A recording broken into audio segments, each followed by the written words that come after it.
প্রথমে শ্রদ্ধা ভরে স্মরণ করছি, শ্রদ্ধাঞ্জলি জ্ঞাপন করছি আমাদের হোমিওপ্যাথির জনক, যার জন্য আজকে আসলে আমরা এই জায়গায় আসতে পেরেছি। আমরা আমাদের নলেজকে গেইন করতে পারতেছি, মানুষের সেবায় নিজেকে আত্মনিয়োজিত করতে পারতেছি। সেই মহান ব্যক্তি ডক্টর স্যামুয়েল হ্যানিম্যান, তার প্রতি শ্রদ্ধাঞ্জলি জানাই। শ্রদ্ধা ভরে স্মরণ করছি doctor H C. Allen, doctor James Taylor Kent, doctor John Henry Clarke, এছাড়া আরো অনেকজন আছে, অনেক অনেক বোদ্ধা, যাদের শেখানো পথ, যাদের রিসার্চ থেকে আউটপুট দ্বারাই আমরা কিন্তু সমৃদ্ধ হচ্ছি।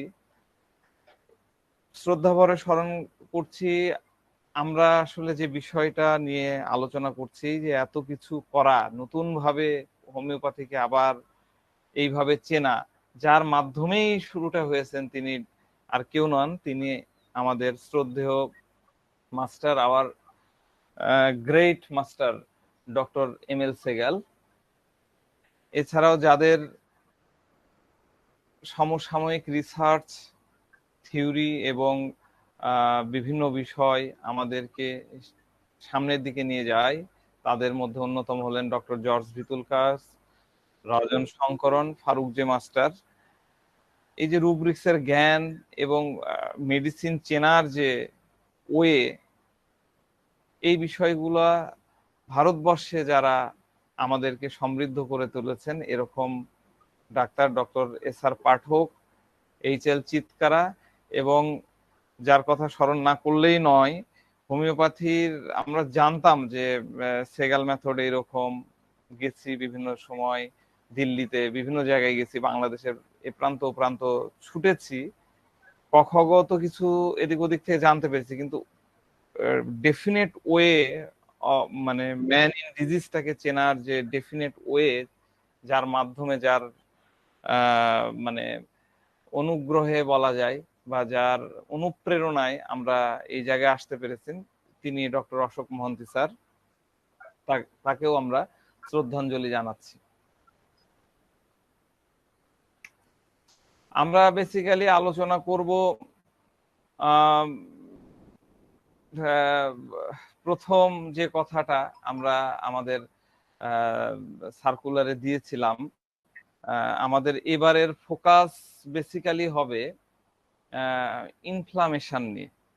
আপনারা, আমার মনে হয় এখানে যারা আছেন সবাই আমার যে ভিডিওটা, প্রোমো ভিডিও আমি বানিয়েছি, সেই প্রোমো ভিডিওটা আপনারা দেখেছেন, সেখানে আমরা কিন্তু খুব হাইলাইট করেছি। তো বিষয়টা এরকম যে দেখা যায় আমাদের চেম্বারে প্রতিনিয়ত বডি পেন নিয়ে, শরীরের ব্যথা নিয়ে, জয়েন্ট পেন, গাউট, তাই না, শরীর গরম গরম লাগতেছে, হাতের তালু পায়ের তালু জ্বলছে, মাথাতে আঁচ বাড়াচ্ছে, স্ক্রিনের বিভিন্ন সমস্যা, চুল পড়ছে, খুব ক্লান্তি লাগে, ফাটিক যেটাকে বলি, অবসাদ, মুড সুইং হয়ে যাচ্ছে, বিভিন্ন ধরনের হজমের সমস্যা নিয়ে এরকম প্রতিদিন অনেক অনেক রুগী আসে। আমরা এই ধরনের রুগীর ট্রিটমেন্ট করতে দেখা যাচ্ছে যে রীতিমতো হিমশিম খেয়ে যায়। তো বেসিক্যালি এই টাইপের রুগীগুলাকে আমরা কিভাবে ট্রিটমেন্ট করব, এরকম কিছু টিপস এবং ট্রিক্স আমি বেসিক্যালি এই মাস ধরে আপনাদের সামনে শেয়ার করব। এই ক্লাসগুলো আপনার জন্য খুবই জরুরি। তার আগে আমাদের জানতে হবে যে হোমিওপ্যাথি কিন্তু এখন শুধুমাত্র ম্যাট্রিমেডিকাল রেপার্টরির মধ্যে সীমাবদ্ধ না। কারণ আমরা কিন্তু হোমিওপ্যাথিকে প্রথমেই, হোমিওপ্যাথির ডেফিনেশনে প্রথমেই আমরা বলেছি ইট ইজ নট অনলি, আমরা কি বলেছি হোমিওপ্যাথি নিয়ে, it is not only science, একটু মিট করে দিবেন, thank you. Not only science but also arts and philosophy, তাই না? এখানে শুধুমাত্র সায়েন্স না, এর মধ্যে ফিলোসফিও ঢুকে আছে, তারপরে আরো অনেক বিষয় ঢুকে আছে। তাহলে আমাদের জ্ঞানটাকে শুধুমাত্র ম্যাট্রিমেডিকা আর রেপার্টরির মধ্যে আমরা সীমাবদ্ধ রাখবো না। আমরা হলাম প্রগতিশীল ডাক্তার, এখানে যারা আসছে আমরা কিন্তু সবাই প্রগতিশীল ডাক্তার। তো যেসব ডিজিজ, মানে আমাদেরকে ম্যাট্রিমেডিকা রেপার্টরির জ্ঞানের পাশাপাশি ডিজিজেরও জ্ঞান আমাদের জানতে হবে, বুঝতে হবে। তো আলোচনার শুরুতেই আমি যে রোগগুলার কথা বললাম, অসুবিধার কথাগুলো বললাম, যেগুলা নিয়ে প্রতিনিয়ত আমাদের চেম্বারে রুগীরা আসছে, আমরা ঘাবড়ে যাচ্ছি, আমরা হিমশিম খেয়ে যাচ্ছি সেই অসুখগুলাকে, সেই রোগগুলাকে সারাতে, এগুলোর মূল রুট হলো ইনফ্লামেশন। আমরা ইনফ্লামেশন শব্দটার সাথে মনে হয় সবাই পরিচিত। বর্তমান জামানার শতকরা, মানে এটা রিসার্চে এসেছে, 80% ডিজিজের রুটটাই হলো ইনফ্লামেশন, শুরুটাই হয় ইনফ্লামেশন থেকে। তো এই যে ইনফ্লামেশন, অনেকের কাছে মনে হবে যে আবার ইনফ্লামেশনটা আবার কি। হ্যাঁ, ইনফ্লামেশনটা কি জিনিস, ইনফ্লামেশন দিয়ে কি হয়? তো ইনফ্লামেশন, এটাকে যদি আমরা সহজ ভাষায় ডিকশনারি ওয়ার্ডে বলি, তাহলে ইনফ্লামেশন হচ্ছে প্রদাহ। আমরা বলি না প্রদাহ, এটার একটা মানে হচ্ছে জ্বালা। ঠিক আছে? তো এখন প্রশ্ন হলো, ইনফ্লামেশন হওয়াটা ভালো না মন্দ? ইনফ্লামেশন একজনের, আমি তো বলতেছি যে ওই সব অসুখগুলো শুরু হচ্ছে ইনফ্লামেশন থেকে, তাহলে ইনফ্লামেশন হওয়াটা ভালো না মন্দ? আপনাদের কি মনে হয়, ইনফ্লামেশন কি good or bad? Bad. Bad. আচ্ছা, আমাদের আব্দুর রাজ্জাক ভাই ব্যাড বলেছেন। বেসিক্যালি এটা অবশ্যই ভালো, এটা ব্যাড না, এটা গুড। কেন আমি বলছি, কারণ সৃষ্টিকর্তা এটাকে আমাদের ইমিউনিটি সিস্টেমের একটা, ইমিউন সিস্টেম আমাদের যেটা আছে, ইমিউন সিস্টেম, আমরা আমরা কি বলি ইমিউন সিস্টেম মানে কি, ওই ভাইটাল ফোর্স বলেন বা ভাইটাল ফোর্স, ওই কাছাকাছি জায়গায় ইমিউন সিস্টেমের একটা অংশ স্বরূপ বানাইছেন এই ইনফ্লামেশনকে। যখন আপনার কোথাও ব্যথা লাগে বা আঘাত লাগে বা কোথাও একটা চোট পান, অথবা দেখা যাচ্ছে যে বাহিরের সাবস্টেন্স, যেমন ধরেন ভাইরাস, ব্যাকটেরিয়া সহ নানান ধরনের প্যারাসাইট আপনার শরীরের মধ্যে প্রবেশ করে, তখন কি হয়, আপনার ইমিউন সিস্টেম, আপনার ডিফেন্সিভ মেকানিজম আমাদের বডিতে থাকে না, defensive mechanism, immune system active হয়ে যায়, অনেক বেশি অ্যাক্টিভ হয়ে যায়। তখন সে কি করে, আমাদের শরীরের মধ্যে কিছু ইনফ্লামেটরি মার্কার রিলিজ করে, ইনফ্লামেটরি মার্কার এমন কিছু একটা রিলিজ করে।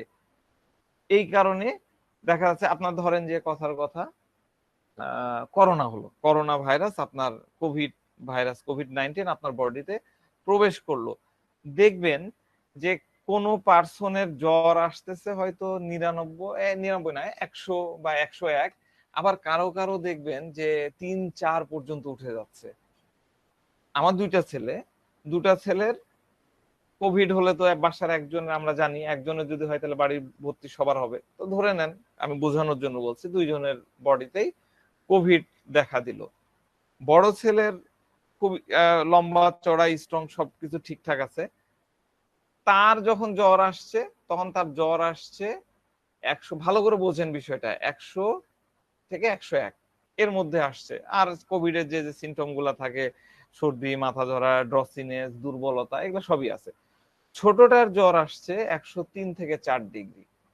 একই বিছানায় তারা শোয়, একই খাবারই খায়, আবার ধরে নেন ওই জীবাণুটা আমার দ্বারাই তাদের মধ্যে প্রভাবিত হয়েছে।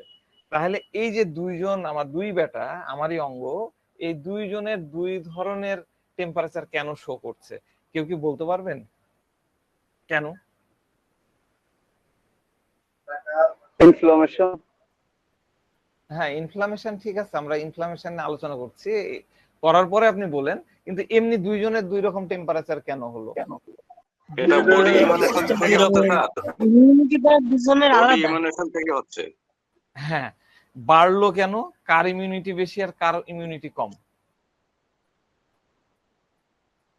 এখন ছোট ছেলের ইমিউনিটি বেশি মনে হয়। একজন করে বলি, সিয়াম। ছোট ছেলের হয়তো ইমিউনিটি বেশি। হয়তো। আচ্ছা, এরপরে আর কে বলছিলেন? তৌহিদ।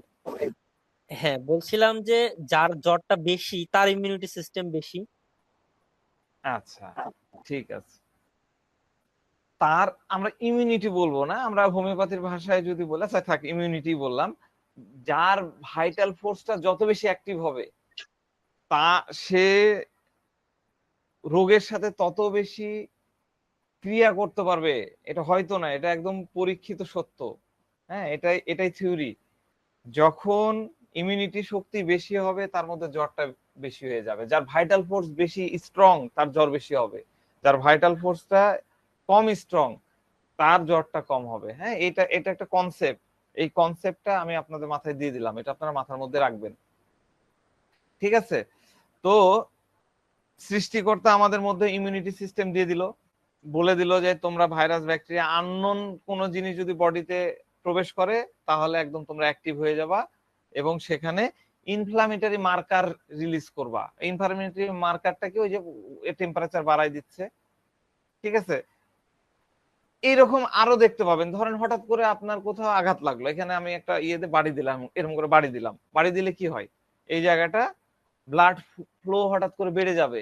এই জন্য দেখবেন যে এই জায়গাটা ফুলে গেছে, ফুলে যায় না এখানে বাড়ি খেলে। এই ধরেন আমার হাতে এখানে আমি বাড়ি দিলাম, তাহলে এই পুরা অংশ দেখবেন এমনি নর্মাল আছে, যে জায়গায় বাড়ি দিলাম ওই জায়গাটা ফুলে গেছে, ফুলে যে গেছে অথবা এটা একটা মার্কার।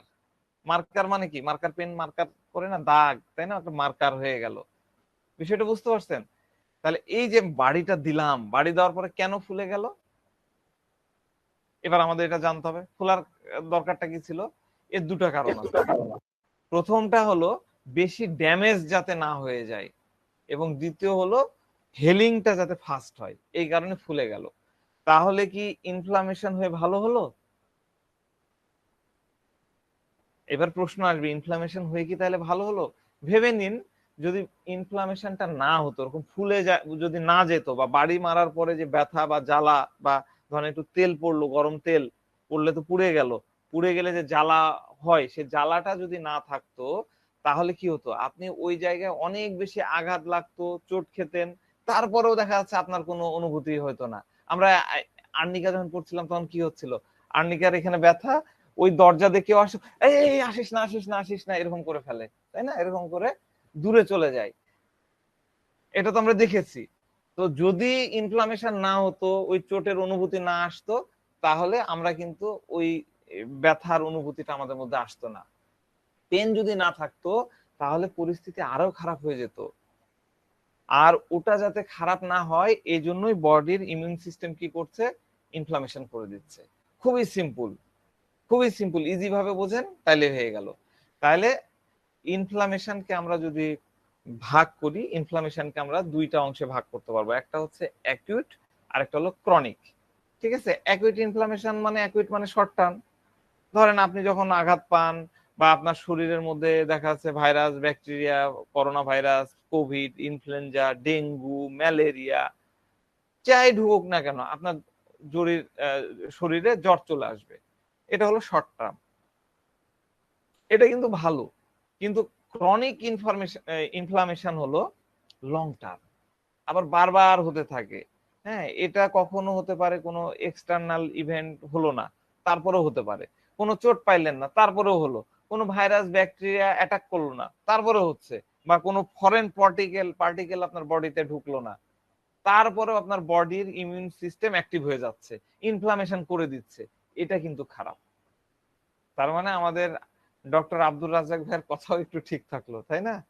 প্রারম্ভিকভাবে ভালো, কিন্তু এই যে অ্যাকিউট মানে ক্রনিক লেভেলের যখন ইনফ্লামেশন হয়ে যাচ্ছে, এটা কিন্তু খারাপ, এটা অ্যালার্মিং, বারবার হচ্ছে, এটা অ্যালার্মিং। এই আমাদের কিন্তু এটা মাথায় রাখতে হবে। তো এখন আমরা বুঝি যে ক্রনিক ইনফ্লামেশনটা কেন হয়, ক্রনিক ইনফ্লামেশন কেন হয়। এটার অন্যতম একটা কারণ হচ্ছে ওবেসিটি। ওবেসিটি কি? ওবেসিটি হচ্ছে প্রয়োজনের তুলনায় বডিতে যদি মেদ হয়, আমার যতখানি আমাদের কি হয়, একটা নির্দিষ্ট লেভেল আছে, যে আমার হাইট হলো 5 ফুট 7 ইঞ্চি, তাহলে আমার ওয়েট থাকতে হবে 52 থেকে 58, এরকম একটা রেঞ্জ থাকে, তাই না? তাহলে আমার যদি ওই রেঞ্জের মধ্যে আমার ওয়েট থাকে তাহলে আমি ঠিক আছে, ফিট। কিন্তু আমার ওয়েট যদি বেশি থাকে, মেদ যদি আমার বেশি থাকে, তাহলে ইনফ্লামেশন হচ্ছে বডিতে বাড়বে। সাথে সাথে স্ট্রেস, ঘুমের সমস্যা, দীর্ঘ সময় ধরে বসে বসে কাজ করা, অনিয়ন্ত্রিত লাইফস্টাইল, ধূমপান, অ্যালকোহল, মদ খাওয়ার মতন খারাপ অভ্যাস, বদ অভ্যাস যেগুলা থাকে, প্যাকেটজাত ফুড আমরা যেগুলা খাই, হ্যাঁ, যার মধ্যে অনেক ধরনের এই যে প্যাকেটজাত ফুড বলতে কি বোঝাচ্ছি, এই যে আমরা চিপস খাচ্ছি, আমরা এই যে এখন ইয়ে পাওয়া যায় অল টাইমের কেক পাওয়া যায়, আমরা আপনার কাছে বাড়িতে গেলেই আমরা কিন্তু এখন পিঠা পায়েস দিই না, ওগুলাই এনে দিয়ে দিচ্ছি। এই যে প্যাকেটজাত খাবারগুলা, এর মধ্যে কিন্তু অনেক ধরনের ট্রান্স ফ্যাট থাকে, স্যাচুরেটেড ফ্যাট থাকে, এগুলা কিন্তু আপনার ইনফ্লামেশন বাড়াবে। এবার তো বলবেন যে আবার এগুলা কি নাম বলতেছেন, ট্রান্স ফ্যাট, স্যাচুরেশন ফ্যাট, এগুলা আবার কি? তো এটা নিয়ে বলি, কারণ আমাদের এখানে অনেকেই এই বিষয়গুলো জানেন, কিন্তু যারা জানেন না তাদেরও একটু জানা দরকার।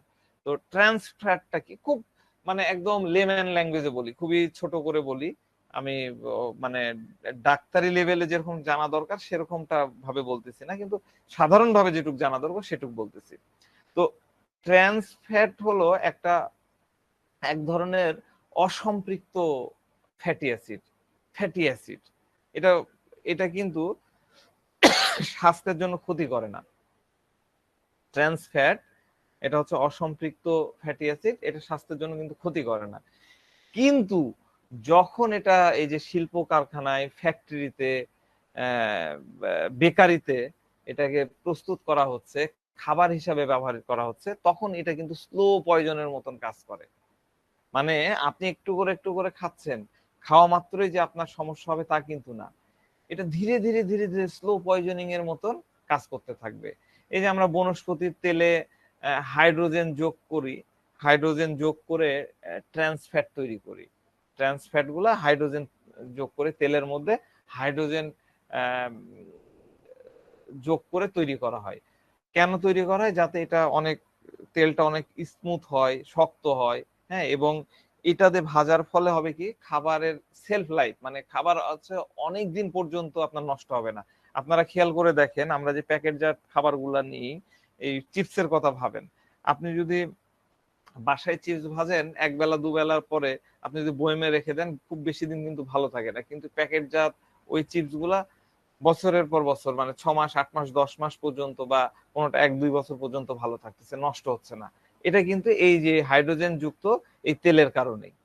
তো ট্রান্স ট্রান্স ফ্যাটে থাকা এই ডবল বন্ডের, এখন double bond hydrogen double bond তৈরি করে থাকে, ডবল বন্ডের হাইড্রোজেন বেসিক্যালি শরীর বিন্যাস করতে পারে না, সংশ্লেষ করতে পারে না, শরীর সোজা কথায় ভাঙতে পারে না, ফলে তার রক্তের মধ্যেই থেকে যায়।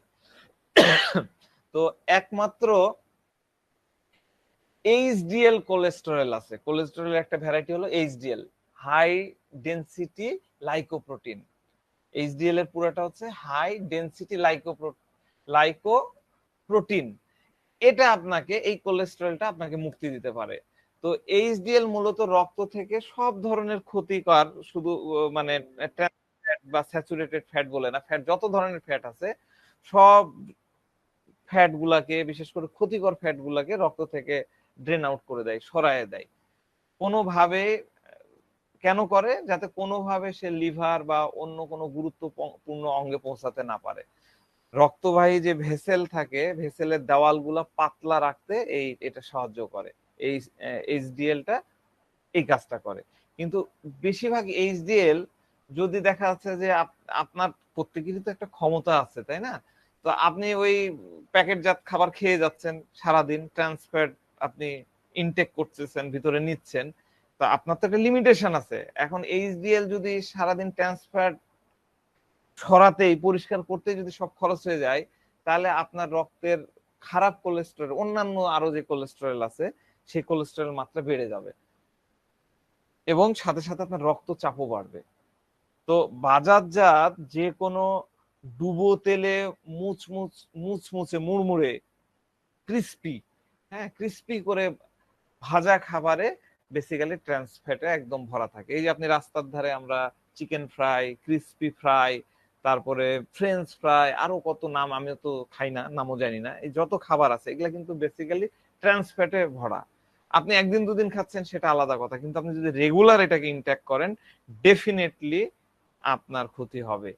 তো সাধারণ হাইড্রোজেনেট তেলে এগুলা ভাজা হয়, আর একবার ব্যবহারের পরে বাড়তি যে যে তেল থাকে সেটা কিন্তু ওরা রেখে দেয়, রেখে দেওয়ার পরে আবার একই তেলে, ওই পুরাতন তেলে আবার ভাজছে।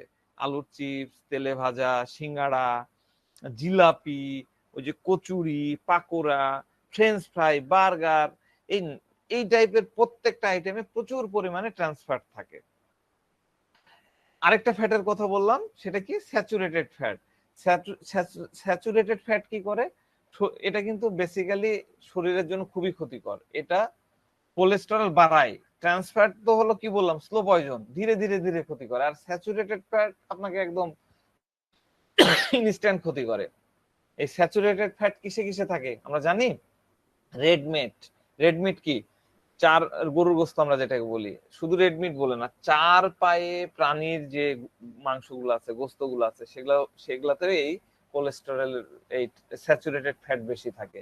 চিংড়ি, তারপরে কলিজা, এগুলাতে প্রচুর স্যাচুরেটেড ফ্যাট থাকে। তো বেসিক্যালি হয় কি, খারাপ লাইফ স্টাইলের জন্য আপনার শরীরের ইনফ্লামেশন বাড়ে। আপনি কিভাবে বুঝবেন যে আপনার শরীরে ইনফ্লামেশন আছে কি নাই? এর একটা কমন টেস্ট আছে। আপনি যদি সিআরপি টেস্ট করেন, সি রিঅ্যাক্টিভ প্রোটিন টেস্ট, তাই না, আমরা করি। এই যে গাউট হলে, বাতের ব্যথা হলে আমরা সিআরপি টেস্ট দিই। তো এটা যদি আপনারা করেন, তাহলে আপনারা বুঝতে পারবেন যে আপনাদের বডিতে ইনফ্লামেশন আছে কিনা। এছাড়া আরো অনেক টেস্ট আছে যেটাতে আপনি সহজেই ধরে ফেলতে পারবেন, কিন্তু আমরা তো চৌকস হোমিওপ্যাথ, তাই না? আমরা চৌকস, আমরা কিন্তু সিমটমের মাধ্যমে জাজ করতে পারি যে আমার মধ্যে বা আপনার মধ্যে ইনফ্লামেশন আছে কি নাই। তো সব থেকে কমন সিমটম হলো শরীরের হিট বেড়ে যাবে, অ্যাসিডিটি হবে, ডাইজেস্টিভ ইস্যু হবে, হজম হবে না, ঠিক আছে?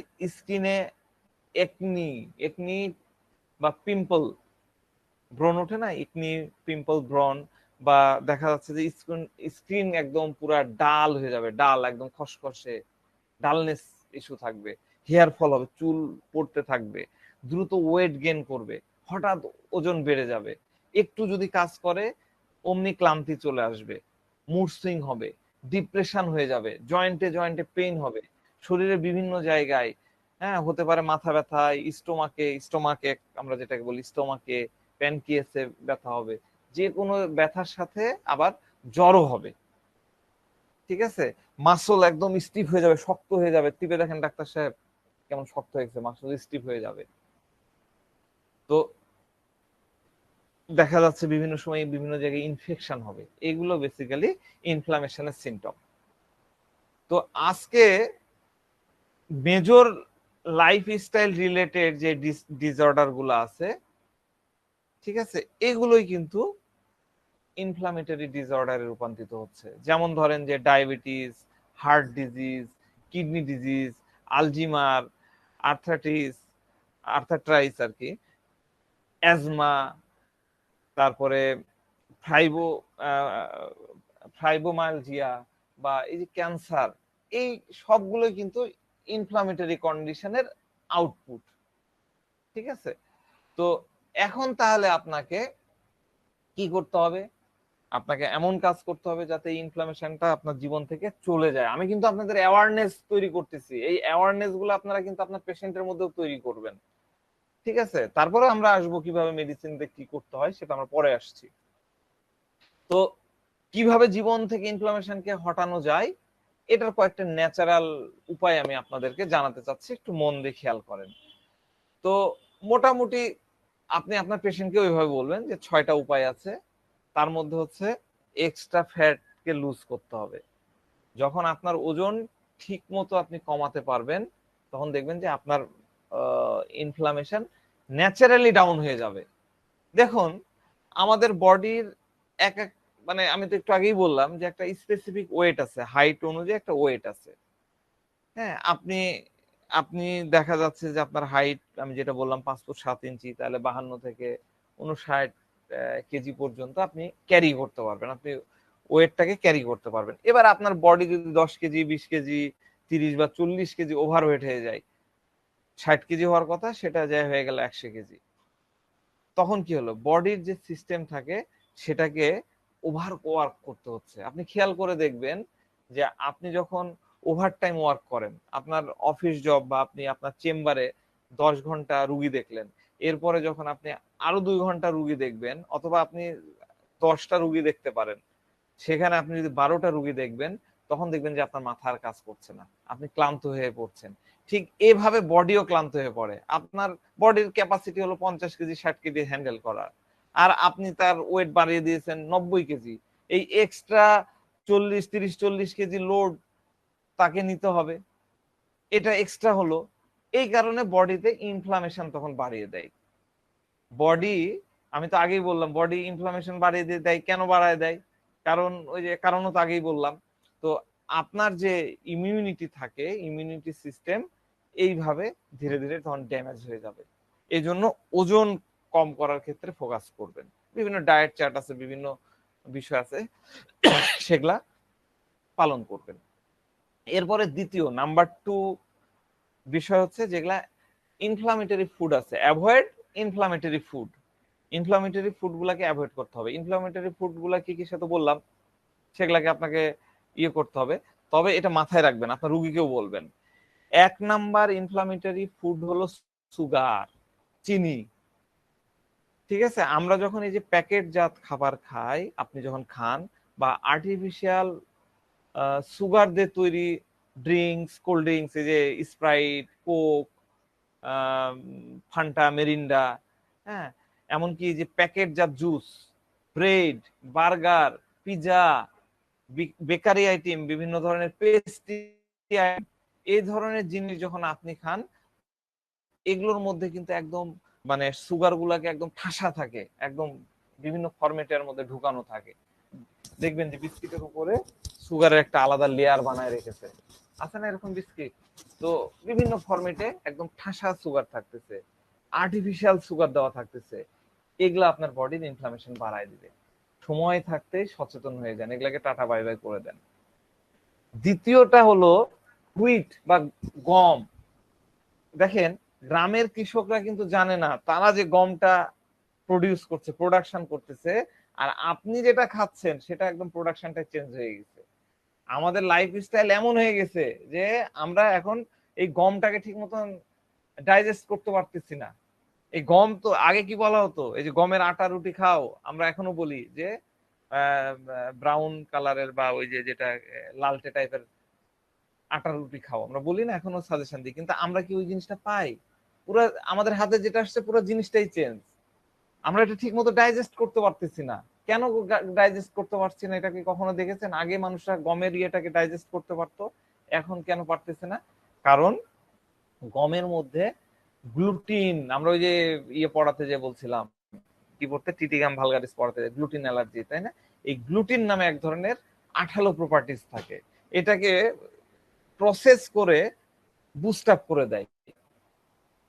ঠিক আছে, এটা কি হয়, এই গ্লুটিনের কারণে এই বেক করার সময় দেখা যাচ্ছে যে রুটিগুলা ফুলে ফেপে ওঠে। আপনি যে তন্দুর রুটি, পাউরুটি, পাস্তা, কেক, চিপস, সস, হ্যাঁ, বিয়ার, এগুলোর মধ্যে গ্লুটেন থাকে। ঠিক আছে, এগুলো কিন্তু বেশিরভাগ লোকই প্রপারলি ডাইজেস্ট করতে পারে না, আর এই ইনডাইজেশনের কারণে ইনফ্লামেশন বাড়ে। গেল তৃতীয়ত হচ্ছে প্যাকেটজাত খাবার, আল্ট্রা প্রসেস করা ফুড, যেগুলো আমাদের শরীরে বজ্র তৈরি করে, দূষিত করে, রক্তকে দূষিত করে, আপনার শরীরের অনেক বেশি ডাইজেস্টিভ পাওয়ার খরচ করে ফেলে। আপনি খেয়াল করে দেখেন, যেদিন আপনি ম্যাকডোনাল্ড থেকে পিজা খেয়েছেন, তারপরের দিন আপনার টয়লেটটা কেমন হয়, খেয়াল করে দেখেন, এগুলা বোঝার আছে। তো ডাইজেস্ট করতে অনেক খরচ করে ফেলতেছে এনার্জি, এই কারণে আপনার বডি ওভার ওয়ার্ক করতেছে। ইনফ্লামেশন ওভার ওয়ার্ক করলে কি হয়, ইনফ্লামেশন বেড়ে যাচ্ছে। ঠিক আছে, এরপরের বিষয়টা হলো অ্যান্টি ইনফ্লামেটরি ফুড। আপনাকে খেতে হবে অ্যান্টি ইনফ্লামেটরি ফুড, রেগুলার খেতে হবে। কি কি যেগুলা খেতে হবে না সেগুলো তো বলে দিলাম। আর যেগুলা খেতে হবে তার মধ্যে সিজনাল ফ্রুটস, ফলমূল, ভেজিটেবল, সেগুলাকে অ্যাড করেন। কেন? কারণ এই খাবারগুলো অ্যালকালাইন খাবার, আপনার শরীর থেকে অপ্রয়োজনীয় বজ্র নিঃসরণ করে, সাথে সাথে আপনার ইনফ্লামেশনও কম করে দেয়। অ্যান্টি ইনফ্লামেটরি ফুডের টপ লিস্টেড ফুড হলো, একদম টপ মোস্ট লিস্টেড, সব জায়গায় আপনি পাবেন টমেটো, একদম ভর সিজন টমেটো পেট পুরে খাবেন। গ্রিন লিফি ভেজিটেবল, সবুজ লিফি ভেজিটেবল, যার মধ্যে কি থাকে, ফাইটোনিউট্রিয়েন্ট থাকে, অ্যান্টিঅক্সিডেন্ট থাকে, এগুলা খাবেন। বিভিন্ন ধরনের যে ক্যাপসিকাম মানে আবার মরিচ ভেবেন না, মরিচও হবে, কিন্তু এই যে মিষ্টি সুইট ক্যাপসিকাম, এই যে বেল পাইপার বলে এখন, গোল গোল বেল পাইপার, এগুলো খুবই প্রয়োজনীয়, খাবেন, যদিও অনেক দাম, তারপরে এগুলা খাবেন।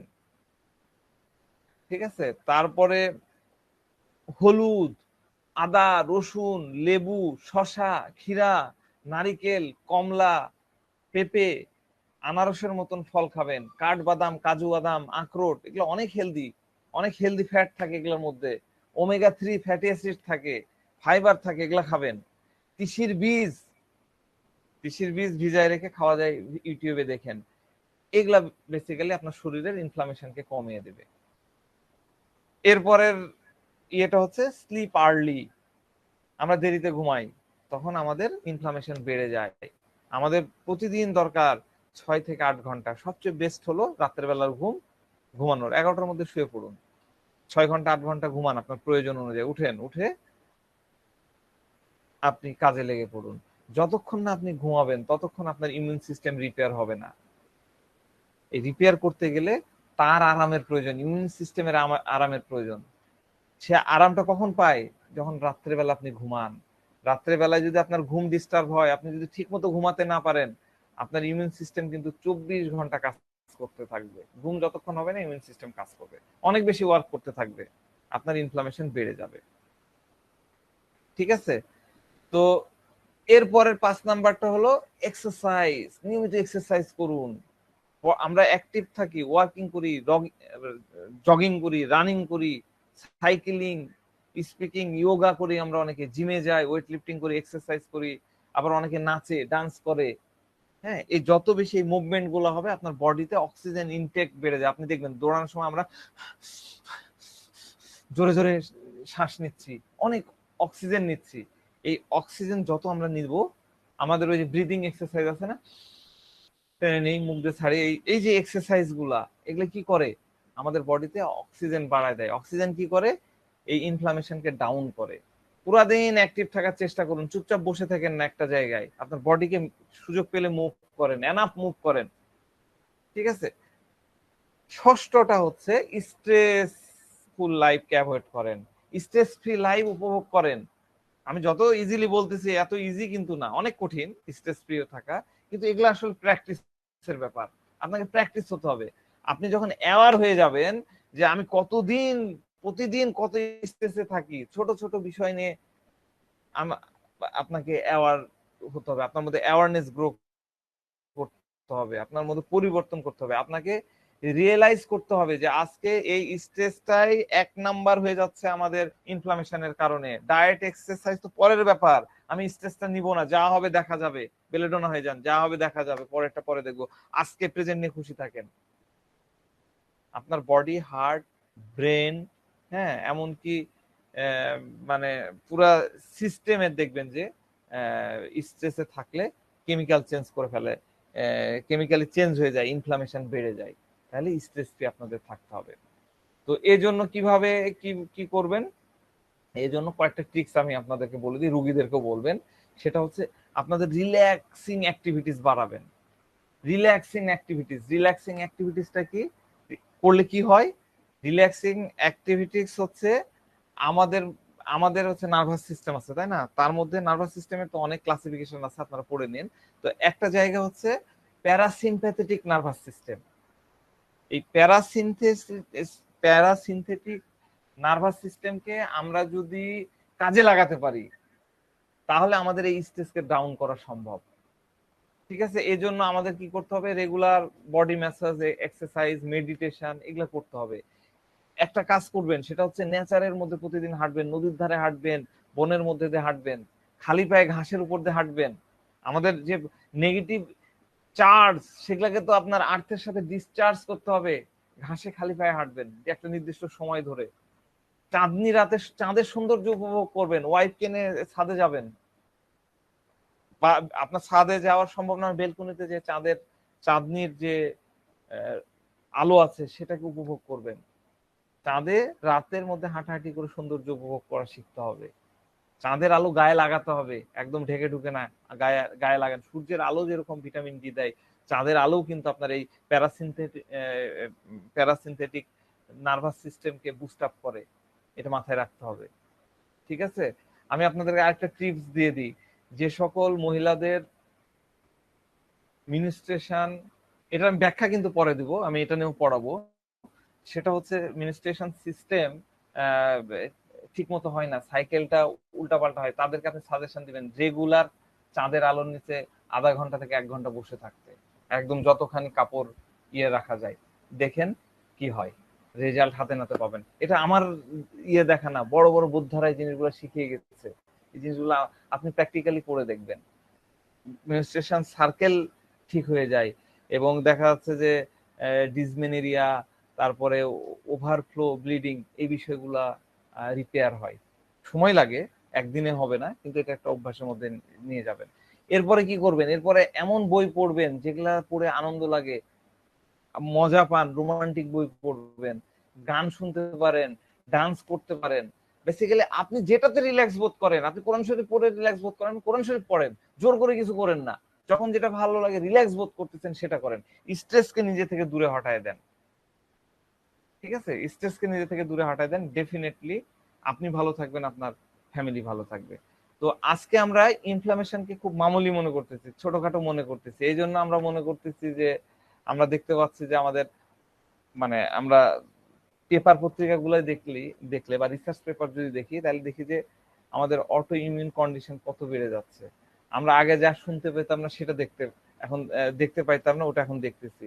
টাইপ 1 ডায়াবেটিস হচ্ছে, রিউমেটয়েড আর্থ্রাইটিস হচ্ছে। হ্যাঁ, আমাদের মনে রাখতে হবে যে আমরা যদি এই বিষয়গুলোকে অ্যাওয়ার না হই, আমাদের পরিবারের স্বাস্থ্য যদি আমরা ঠিকঠাক না রাখি, অ্যাওয়ারনেস যদি গ্রো না করি, তাহলে কিন্তু আমরা অ্যালার্মের মধ্যে পড়ে গেলাম, অ্যালার্মিং কন্ডিশনে চলে গেলাম।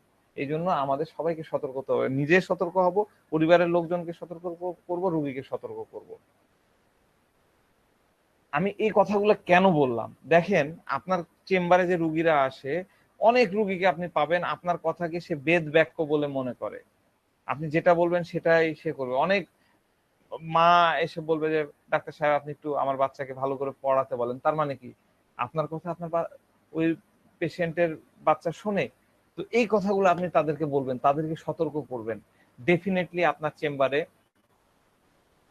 রুগীর সংখ্যা বাড়বে। ঠিক আছে, তো ইনফ্লামেশনের অন্যতম একটা মেডিসিন আপনি যদি খুঁজতে যান, তাহলে আমরা যে মেডিসিনটাকে পাবো সেটা হচ্ছে বেলেডোনা। বেলেডোনা নিয়ে নিঃসন্দেহে মানে সবাই স্বীকার করে গেছে যে অ্যাকুইট ইনফ্লামেশনের বেস্ট রিমেডিস হচ্ছে বেলেডোনা। আমরা বেলেডোনা নিয়ে আলোচনা করব। বেলেডোনা নিয়ে আমি এর আগেও ক্লাস নিয়েছি, বেশ কয়েকটা ক্লাস নিয়েছি। তখনকার রেসপেক্টটা ছিল এক ধরনের, এখনকার রেসপেক্টটা হবে আরেক ধরনের। আমরা বেলেডোনা রেগুলার পেশেন্ট চেম্বারে পাই, আমরা অনেক সময় দিতে পারি, অনেক সময় দিই না, কাজ হচ্ছে না। কারণ বেলেডোনাটাকে আমরা ঠিক মতো চিনতে পারছি না, ধরতে পারছি না, বিধায় কাজ হচ্ছে না। তো আমার এই লেকচারগুলো আপনারা ভালো করে শুনবেন, মনোযোগ দিয়ে মাথার মধ্যে ঢুকায়, মানে হৃদয়ে নেবেন এবং মাথায় রাখবেন, এবং দেখবেন, অ্যাপ্লাই করবেন, ডেফিনেটলি আপনারা ভালো রেজাল্ট পাবেন। তো প্রথমে একটা কথা শুরু করতে চাই, একটা কিংবদন্তি দিয়ে, গল্প দিয়ে আমি শুরু করতে চাই বেলেডোনা। সেটা হচ্ছে, ম্যাকবেথের সৈন্যদল ভেনাস যখন আক্রমণ করে, তখন সৈন্যদেরকে এক ধরনের মিষ্টি ফল, তারা সুন্দর সুন্দর মিষ্টি ফল দেখতে পেল, সুন্দর দেখতে। হ্যাঁ, ওই ফলগুলাতে তৈরি এক ধরনের ওয়াইন দিয়ে তাদেরকে খাইয়ে হত্যা করা হয়েছিল। এটা একটা কিংবদন্তি, অনেক গল্প আছে, গুগলে সার্চ দিলে পাবেন।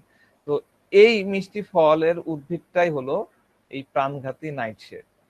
যে ফুল থেকে প্রাপ্ত বিচি এত ভয়ানক, এত ভয়ানক, হ্যাঁ, সেই অর্থে কিন্তু বেলেডোনা বেশ অদ্ভুত। ইতালীয় ভাষায় এই বেলেডোনাকে বলা হয় সুন্দর নারী, বিউটিফুল লেডি। সুন্দর নারী, সুন্দর নারী দিয়ে, মানে বেলেডোনার নামটা আসছে সুন্দর নারী, বিউটিফুল লেডি থেকে, ইতালিয়ান ওয়ার্ড থেকে। তো এর আরো নাম আছে, ডেডলি নাইট শেড, হ্যাঁ, ডেভিস চেরিস। আমি একটু বেলেডোনার স্লাইডটা ওপেন করি।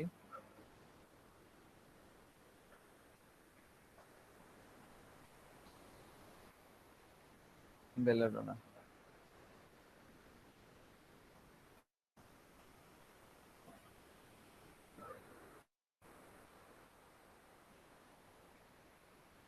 ঠিক আছে, ডেডলি নাইটশেড, ডেভিস চেরিস ইত্যাদি নামে এটা পরিচিত। এর বৈজ্ঞানিক নাম হচ্ছে অ্যাট্রোপা বেলেডোনা।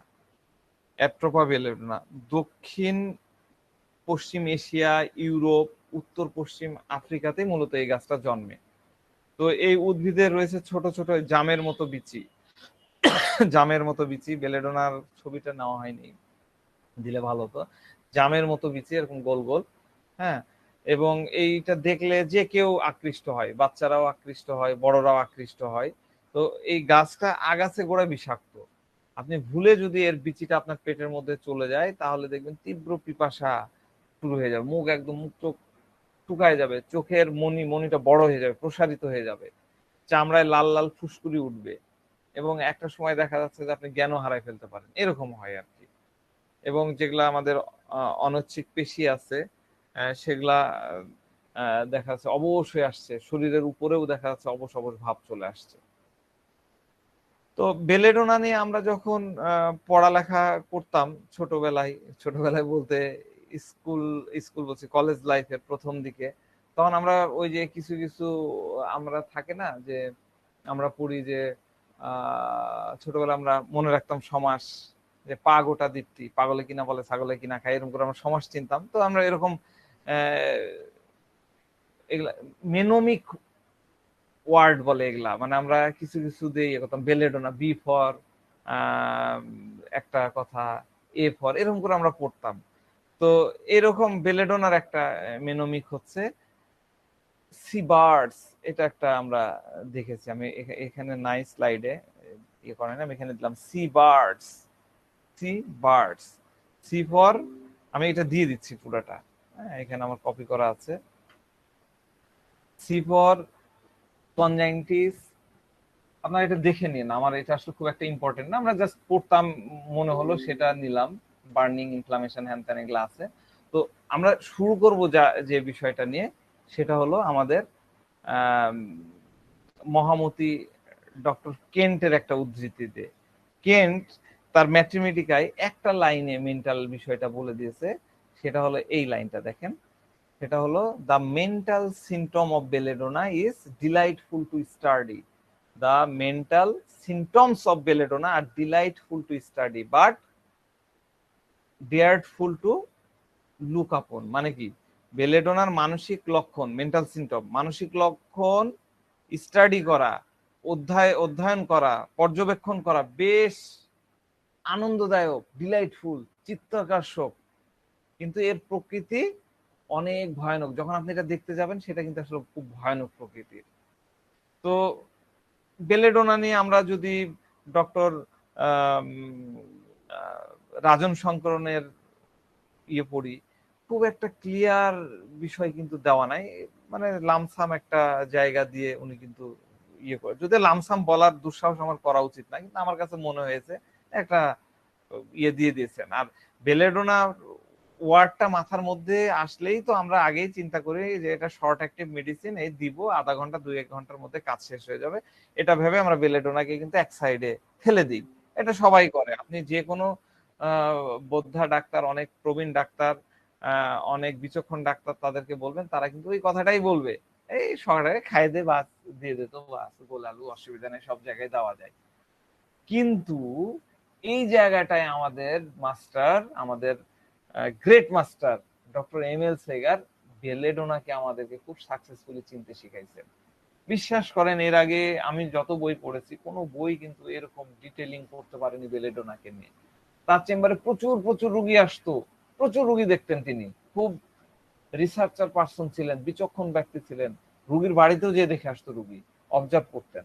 তো তিনি বেলেডোনার রিফ্লেকশনটা বুঝতে পারতেন, পেশেন্টের মধ্যে বেলেডোনার যে রিফ্লেকশন থাকে সেটা তিনি বুঝতে পারতেন, এবং তিনি প্রয়োগ করতেন এবং কিওরও করতেন।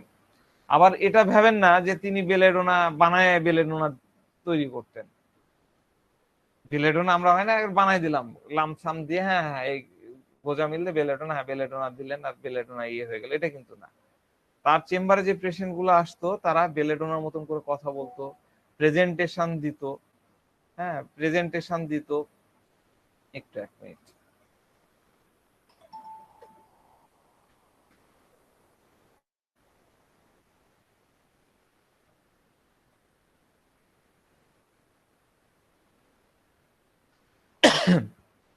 প্রেজেন্টে মানে বেলেডোনা চেম্বারে ঢুকলো, যে রিফ্লেকশনটা আসলো, তাদের যে কথোপকথন, প্রেজেন্টেশন, এটা দিয়ে তিনি কিন্তু বেলেডোনা প্রয়োগ করতেন।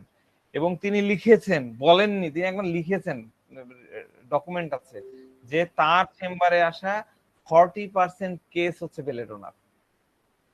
40%। আজকের দিনে আপনারা যারা চেম্বারে রুগী দেখেছেন, কয়জনকে বেলেডোনা দিতে পেরেছেন, বা আমি কতখানি দিতে পারি, এটা কিন্তু একটা প্রশ্ন। একবার তিনি লন্ডনে বেড়াতে গেলেন, যে 40 জন রুগী দেখলেন, 40 জন রুগীর মধ্যে 23 জনই ছিল বেলেডোনা রুগী। তার সপ্তম খণ্ডে এটা দেওয়া আছে, এই গল্পগুলো সপ্তম খণ্ডে লেখা আছে। তারপরে তিনি তার এক ফ্রেন্ড, খুব প্রসিদ্ধ ডাক্তার লন্ডনের, তার চেম্বারে গেলেন, 4 জন রুগীর মধ্যে 3 জনই বেলেডোনা। এই জন্যই তিনি বলেছেন যে সারা বিশ্বে শতকরা 40 ভাগেরও বেশি রুগী বেলেডোনা নির্দেশিত হয়। 40 ভাগের উপরে রুগীকে আপনি বেলেডোনা দিতে পারবেন। এবার সমালোচকের তো অভাব নাই, তারা জিজ্ঞাসা করলো, আপনি কিভাবে কনফার্ম হচ্ছেন যে 40% কেসে বেলেডোনা? এবার তিনি উত্তরে বললেন, আমি একজন রিসার্চার, আমার ক্লিনিক্যাল রিসার্চে অনেক পেশেন্ট আছে যারা সিমিলার প্যাটার্নে আচরণ করে, তাদের প্রেজেন্টেশন সিমিলার প্যাটার্নে হয়, একটা কমন প্যাটার্নে তাদের আচরণ হয়। এরকম অনেক পেশেন্ট আছে যারা বেলেডোনার মতন একই ধরনের আচরণ করে। তারা যখন চেম্বারে আসে, কথা বলে, তখন বেলেডোনার মতন করে কথা বলে, বেলেডোনার মতন করে কথা বলে। তো আপনারা যদি প্রকৃতভাবে বেলেডোনাটাকে শিখতে পারেন, বিশ্বাস করেন, আপনারা যদি বেলেডোনাকে ফিল করা শিখতে পারেন, তাহলে দেখবেন যে আপনার চেম্বারে অনেক পেশেন্ট বেলেডোনার মতন করে বিহেভ করতেছে, বেলেডোনার মতন করে কথা বলতেছে। ওই যে বললাম প্যাটার্ন গুলো চিনতে পারলে হলো, ফ্যাসেট, শেড যেটাকে আমরা বলছি, এইটাকে যদি আপনি বুঝতে পারেন, ডেফিনেটলি আপনার চেম্বারে আপনি বেলেডোনাকে নিতে পারবেন।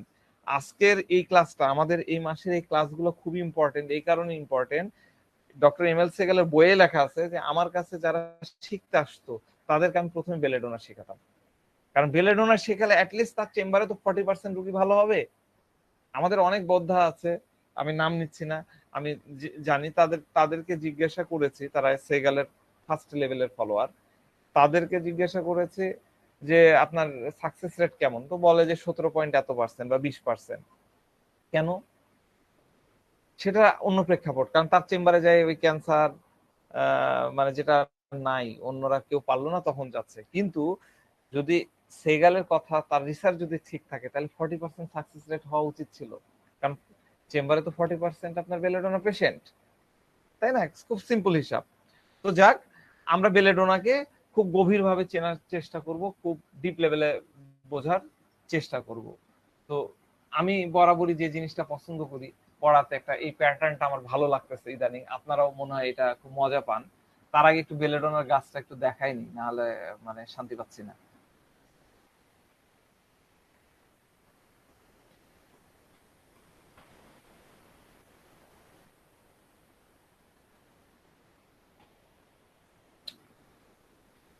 এই যে বেলেডোনার ফুল ফল একসাথে নাই,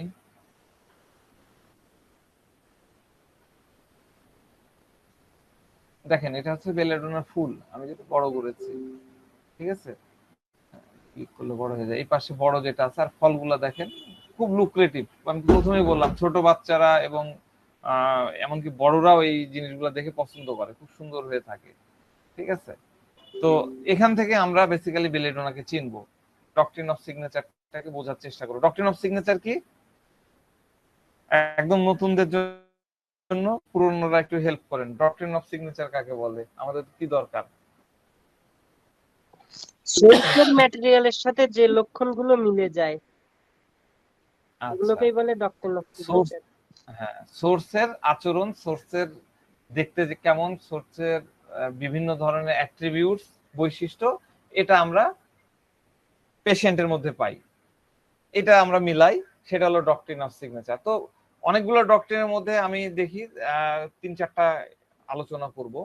তার মধ্যে প্রথমটা হলো, বেলেডোনা গাছগুলা কিন্তু খুব অদ্ভুত পরিবেশে জন্মায়, যে কোনো জায়গায় কিন্তু বেলেডোনা জন্মায় না, ঠিক আছে, যে কোনো জায়গায় আপনি বেলেডোনাকে পাবেন না, এদের জন্মানোর জন্য স্পেশাল জায়গা লাগে, যে মাটিতে অনেক পরিমাণ ক্যালসিয়াম থাকে, ক্যালসিয়াম সমৃদ্ধ মাটি সেই জায়গাগুলোতে বেলেডোনা ভালো জন্মে। যে মাটিতে ক্যালসিয়ামের উপস্থিতি কম, আমাদের এই অঞ্চলগুলোতে কম, এগুলো জায়গায় আপনি এনে লাগান, বেলেডোনা গ্রো করবে না, ফুল ফুটবে না, ফল হবে না। তো এই রিলেশন থেকে, মাটির সাথে এই রিলেশন থেকে আমরা দেখি ক্যালসিয়াম, ক্যালসিয়াম কি, ক্যালসিয়াম হলো ক্যালকেরিয়া কার্ব, ক্যালকেরিয়া, তাই না? ক্যালকেরিয়া কার্ব, বেলেডোনার কমপ্লিমেন্টারি কিন্তু ক্যালকেরিয়া কার্ব।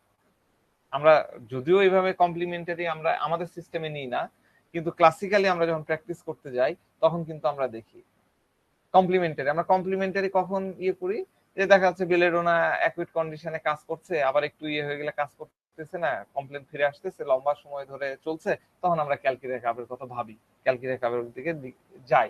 অনেক বোদ্ধারা এই কথাগুলো আমাদেরকে কিন্তু শিখাইছেন। এটা একটা ডক্ট্রিন গেল। দ্বিতীয় ডক্ট্রিনের কথা বলি, আপনারা কি বেলেডোনা প্লাস্টারের নাম শুনেছেন? শোনেননি এরকম কেউ আছেন? বেলেডোনা প্লাস্টার শুনিনি স্যার।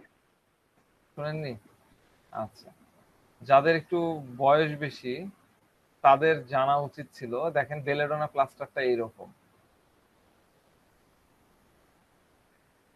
আমরা একটা সময় মামস ফুললে বা টনসিল ফুললে এই ধরনের একটা বেলেডোনা প্লাস্টার দিই, বা কোনো জায়গায় ফুলে গেলে যেখানে প্রদাহ হচ্ছে, ব্যথা হচ্ছে, ইনফ্লামেশন হচ্ছে, এরকম জায়গাগুলো এই টাইপের একটা প্লাস্টার এলোপ্যাথি ওষুধের দোকানে কিনতে পাওয়া যায়। দেখেছি না এটা বেলেডোনা প্লাস্টার? জি জি জি, লিফা দেখা যায়, লিফা। হ্যাঁ জি জি স্যার, আঠালোর মতো লাগাই দে, হ্যাঁ হ্যাঁ, এটা বেলেডোনা প্লাস্টার বলে। ফোটা ফোটা আছে। হ্যাঁ, ফোটা ফোটা আছে। এই বেলেডোনা প্লাস্টারটা যে গালে দেখা যাচ্ছে যে টনসিল ফুললো বা মামস ফুললো, তখন এই জায়গাটা যে লাগাই দিত, আমরা ছোটবেলায় লাগাইতো আর কি। লাগালে ওটা ধীরে ধীরে ব্যথাটা কমে যায়। বেলেডোনাদের তৈরি এটা, এটা কিন্তু অ্যালোপ্যাথি ইয়েতে পাওয়া যায়। বেলেডোনা স্যার পট্টি ওটা বলে। ডিটক্স স্যার, জি ওটা ডিটক্স স্যার, নাম ওটা ডিটক্স। আচ্ছা, ঠিক আছে, আমরা তো বেলেডোনা প্লাস্টার নামেই জানতাম, এই কারণে দিলাম। তো এই বেলেডোনা প্লাস্টার বা বেলেডোনা পট্টি, এটা হয় কি আমরা যেখানে ব্যবহার করি, কোথায় ব্যবহার করি, যেখানে অনেক ব্যথা থাকে, ফুলে গেছে, ইনফ্লামেশন হয়েছে। যেমন ধরেন কারো আর্থ্রাইটিসের ব্যথা হয়েছে, সাইটিকার পেন হচ্ছে, কোথাও বয়েল হচ্ছে, হ্যাঁ, তখন বা কোনো জায়গায় লাল হয়ে একদম ইয়ে হয়ে আছে, ব্যথা হচ্ছে, সেই জায়গায় আমরা বেলেডোনা প্লাস্টার লাগালে ব্যথা কিন্তু কমে যায়। পেন, হিট বা লাল জায়গায় উপশম হয়। তো আমরা সবাই জানি এগুলা কিন্তু অ্যাকুইট ইনফ্লামেশনের সাইন, তাই না? আমি আগেও তো বললাম, আমার প্রথম আলোচনায় তো এটা বললাম যে গরম হবে, হিট হবে, লাল হবে, এগুলো হলো অ্যাকুইট ইনফ্লামেশনের সাইন। তো এই জন্য বেলেডোনা খুব ভালো অ্যাকুইট ইনফ্লামেশনের রেমেডি বলা হয়। এটা এক ধরনের পেন কিলার। এটা খুব ইন জেনারেল বিষয়, এগুলো আমি ফিজিক্যাল লেভেলের ডক্ট্রিন অফ সিগনেচার বুঝালাম। এবার আমরা আসবো তৃতীয় বিষয়, তৃতীয় ডক্ট্রিন নিয়ে। এই ডক্ট্রিনটা জানতে গেলে আপনাকে বেলেডোনার হিস্ট্রি জানতে হবে, ঠিক আছে? বেলেডোনার হিস্ট্রি বুঝতে হবে। বেসিক্যালি বেলেডোনা ইতালিতে একটা সময় খুব বেশি ইউজড হতো। ইতালিতে হারবা বেলেডোনা, হারবা বেলেডোনা, ওরা বলে হারবা বেলেডোনা। এই হারবা বেলেডোনা গাছকে কি করবে, ওরা পানিতে সিস্টেম করে ডাইলিউট করতো, করে কসমেটিক্স এর মধ্যে ব্যবহার করতো। কয়েক ফোঁটা বেলেডোনা নির্যাস যদি গালে মেখে নেওয়া যেত, তাহলে গালটা লালটে টাইপের হতো, লালটে টাইপের। দেখেন আমি একটু পরে ছবি দেখাচ্ছি। এবং এই যে আমরা এখন ফেস পাউডার বা ওই যে আরো কি কি সব মেখে আমরা লাল করে ফেলি না, ওরকম হয়ে যেত। আবার চোখের মধ্যে যদি কয়েক ফোঁটা দেওয়া যেত, তাহলে এর ইয়েটাতে চোখের মনিটা এরকম প্রসারিত হয়ে উঠতো, একটু বড় হয়ে যেত। এই বড় কেন করতো? কারণ ওই মহিলারা মনে করতো যে যদি আমার এই মনিটা বড় হয়ে যায়, তাহলে হচ্ছে আমাকে আবেদনময়ী দেখাবে, ঠিক আছে? তাহলে আই ড্রপ ব্যবহার করে চোখ লাল হতো, মনিটা প্রসারিত হতো। এভাবে মুখে ক্রিম মাখলে মুখ লাল বর্ণের হয়ে যেত, চেহারায় উজ্জ্বলতা বেড়ে যেত, গ্লো হতো, তখন তাদের দেখতে খুব সুন্দর লাগতো। এখান থেকে আমরা এই সিদ্ধান্তে আসতে পারি, বেলেডোনার ওই জায়গাটা লাল হয়, চকচকে হয়, গ্লো বা আভা থাকে। হ্যাঁ, এজন্য বেলেডোনা সেসব স্কিন সমস্যায় ব্যবহার করা হয় যে স্কিনে লাল আভা থাকে, গ্লোনেস থাকে, যে ইরাসিপিলাস হচ্ছে, বয়েল হচ্ছে, এরকম আর কি, অনেক উজ্জ্বল টাইপের হয়, জায়গাটা আবার গরমও হয়। ঠিক আছে, আমি কয়েকটা একটু ছবি দেখাই।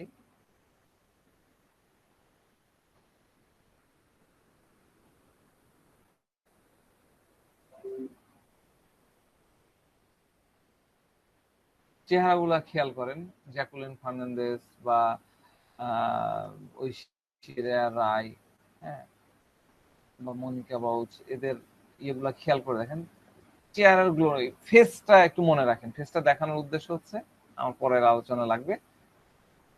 ঠিক আছে, তো এই যে যে ডক্ট্রিনটার কথা বললাম, এই ডক্ট্রিনটা নিয়েই কিন্তু আপনার চেম্বারে বেশিরভাগ পেশেন্ট আসে। বেশিরভাগ পেশেন্ট আপনার চেম্বারে এই ডক্ট্রিনটা নিয়েই আসবে। পেশেন্টরা চায় সে যেন দেখতে সুন্দর লাগে, এই মনিকা বাউচের মতন বা আপনার ঐশ্বরিয়া রায়ের মতন যাতে দেখতে লাগে, এরকম চাই পেশেন্টরা। মানে এটা তাদের চাহিদা, অবশ্যই অবশ্যই যাতে সুন্দর দেখায়, অবশ্যই সুন্দর দেখায়। এই অবশ্যই সুন্দর দেখায়, এই ভাবনা থেকে আমরা একটা রুব্রিক্সের কথা চিন্তা করতে পারি। একটা রুব্রিক্স আছে আমাদের রেপার্টরিতে, সেটা হলো ভ্যানিটি। ভ্যানিটি ভ্যানিটি ঠিক আছে, ভ্যানিটি, ভ্যানিটি ব্যাগ, তাই না? আমরা ভ্যানিটি ব্যাগ ইউজ করি। ভ্যানিটি ব্যাগ কি? Vanity box. ভ্যানিটি বক্সের নাম শুনিনি আমরা? আমাদের আপারাও শুনেনি? ভ্যানিটি ব্যাগ বা ভ্যানিটি বক্স, সেখানে কি করে, অনেক কসমেটিক্স রাখা থাকে, লিপস্টিক, স্নো, প্রতিদিন ব্যবহার করে, নিত্য ব্যবহার্য অনেক জিনিস সেখানে থাকে, পাউডার, ক্রিম, আরো কত কি থাকে ভ্যানিটি বক্সের মধ্যে তারা রাখে। তো এইভাবে আমরা কিন্তু হিস্ট্রি থেকে রুব্রিক্স শিখে ফেলতে পারি। আমি আসছি যে কিভাবে এটার সাথে ওটা যাচ্ছে। তো প্রথম কথা, আমাদের চেম্বারে যখন আমি কেস টেকিং এর ক্লাসের ফার্স্ট কেস ইন্ট্রোডাক্টরি ক্লাসে বলেছিলাম, আমাদের চেম্বারে যখন কোনো পেশেন্ট আসে তখন আমরা কি করি, আমরা আমাদের ফার্স্ট টার্গেটটা থাকে এই পেশেন্টটা আজকে কেন আমার চেম্বারে আসছে, সেটা আমরা জিজ্ঞাসা করি যে আজকে কেন, কি কি সমস্যা নিয়ে, কি কি কষ্ট নিয়ে আমার চেম্বারে আসতে হলো। এই কোশ্চেনটা আপনারা সবাই করেন আমার ধারণা। তো বেলেডোনা পেশেন্ট কখন আমাদের চেম্বারে আসে বা কেন আসে, এই বিষয়টা আমাদেরকে জানতে হবে, তাইলে আমরা ওই উত্তরগুলো পেয়ে যাব। প্রথম কারণ হলো, পেশেন্ট যখন আপনাকে ভিজিট করতে আসবে তখন তার প্রথম কনসার্ন থাকবে, বেশিরভাগ ক্ষেত্রে দেখেন রুগী এসে এরকম বলে, ডাক্তার সাহেব আপনি জানেন আসলে এভাবে অসুস্থ থাকাটা তো আসলে ভালো লাগে না, ভালো দেখায় না। কথা কি, শুরুটা দেখেন, এভাবে অসুস্থ থাকা তো আর ভালো লাগে না, এরকম দেখছে, এরকম দেখাচ্ছে, এটা তো আর ভালো লাগতেছে না। মূল বিষয়টা হলো, প্রথম যে কনসার্ন সেটা হলো সে কেমন দেখাচ্ছে, কেমন দেখতে, সে কেমন দেখতে হচ্ছে সেটা তার কাছে গুরুত্বপূর্ণ, সেটা তার কাছে পার্টিকুলার, সেটা তার কাছে নির্দিষ্ট। যেমন ধরেন বেশিরভাগ ক্ষেত্রে ব্রণ বা কোনো স্কিনের দাগ বা ওই যে আমাদের পিম্পল হচ্ছে, ব্রণ, ব্রণ থাকে না, পেকে পেকে যায় ব্রণ, বা দেখা যাচ্ছে একনি, কালো কালো দাগ হয়ে গেছে, এইরকম পেশেন্টের কথা বলতেছি। মূল কথা হলো এমন কিছু জিনিস যেগুলা মেয়েদের, মহিলাদের বা পুরুষেরও হতে পারে, বা পেশেন্টের, সবচেয়ে বড় কথা পেশেন্ট বলি তাহলে ভালো হবে, পেশেন্টের মুখে ওঠে, মেস্তা পড়া বা যে কোনো মুখের সমস্যা, এই বিষয়টা নিয়ে তার যখন কনসার্ন হয় তখন এই বেলেডোনা পেশেন্ট আপনার কাছে আসবে। তো আপনার ক্লিনিকে এসে এরা কি চায়,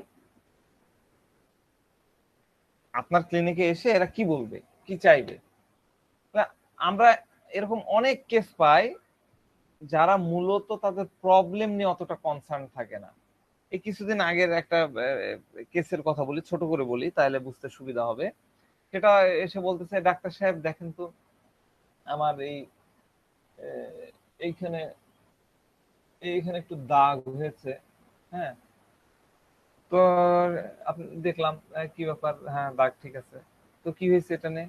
তো বলে যে প্রথম দিকে আমি তো এটা খেয়াল করিনি, কিন্তু সেদিন হঠাৎ আমার একটা ফ্রেন্ড আসলো, এসে সে আঙ্গুল দিয়ে এভাবে দেখা, এই তোর এখানে কি রে, এখানে কিছু একটা হয়েছে।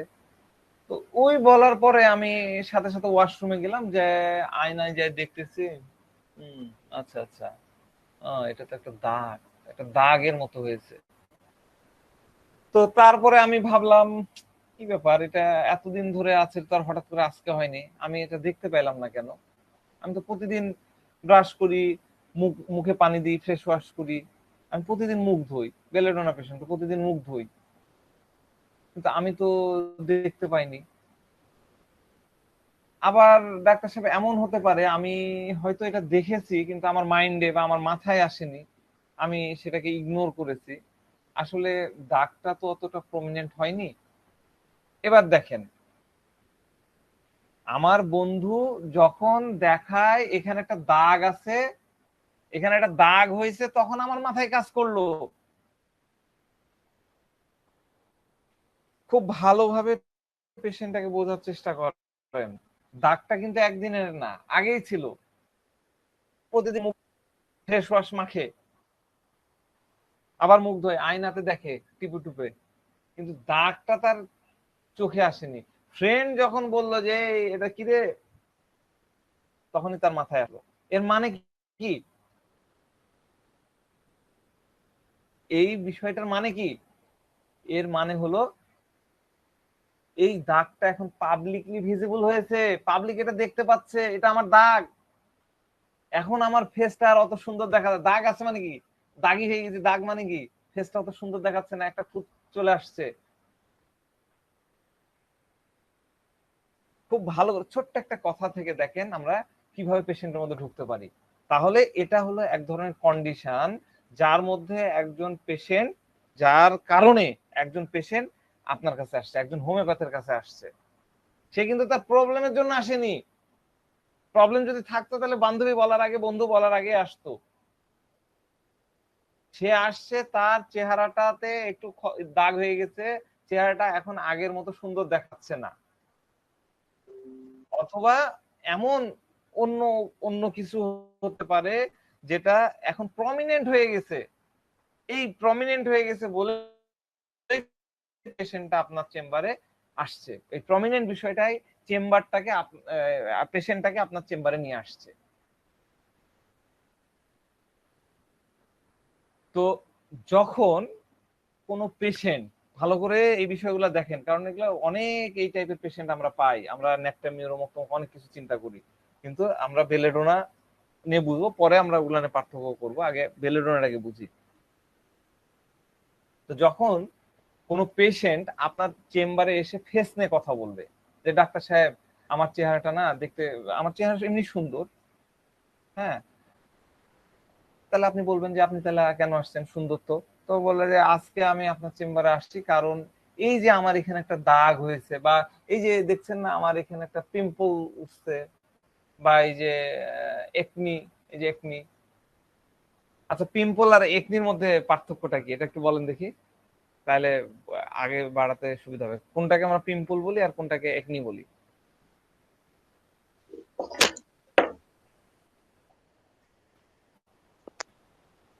আব্দুর রাজ্জাক ভাই বলেন, শুনতে পাচ্ছি না। পিম্পল কোনটাকে বলি, একনি কোনটাকে বলি? দুটার বাংলায় যদি আবার করি তাহলে ব্রণ হয়ে যায়। বলে ফেলেন দ্রুত কেউ একজন। একনি মানে তো হচ্ছে স্যার ব্রণ, যেটা এটা বুঝি। আর টেপ যেটা হলো আমরা ওই ভেতর গিয়ে টিপ দিলে একটা বাইরে, শ্যালের মতো বাইরে আর কি, মাঝে মাঝে এরকম আর কি। ওটা একনি? জি, মানে লাল লাল ওই ছোট ছোট ফোড়ার মতো। আচ্ছা, বুঝতে পেরেছি। হ্যাঁ, আব্দুর রাজ্জাক ভাই বলেন। শোনা যায় না